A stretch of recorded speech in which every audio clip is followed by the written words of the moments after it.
Firstly, thank you, the International Vedanta Society, and now she has changed her name, so now the It's new hard name to is remember. Jyoti Pranamata. Jyoti Pranama. Earlier she was called as Janma now. So thank you for hosting us today. So this is the instrument called Veena. It's the national instrument of India. This has 4 main strings and then 3 rhythmic strings here, and that is an instrument called tabla, which is a percussion instrument again from India. This has 24 frets, which represents the human spinal cord and 24 vertebrae. And this is the head portion of the human skull. It represents human skull, spinal cord, and tail. So if you see the upside down of this veena, it resembles the human body. So that's the beauty of this instrument. I'm sure you are going to enjoy much more melodic songs on this.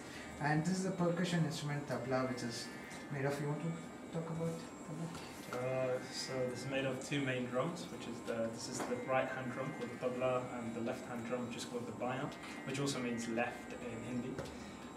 And it was initially made from a big instrument called the pakawaj, where it was split in half, and then we got this instrument. And I'm learning from Pandit Sanju Sahai, whose lineage dates back to 1680, and yeah, he's a master of his work, of this art.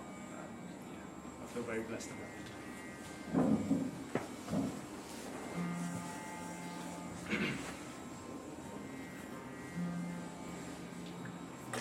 So the piece that we played now, it's in Carnatic classical music. It's called Raga Natakuranji.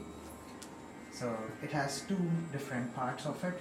First part is the slow part, and the second part we increase the speed and we played, that is the Channa part, which is made of multiple notes. We call it as swaras. So once we get the microphone on, we'll continue the concert. Meanwhile, if you have any questions, feel free to ask.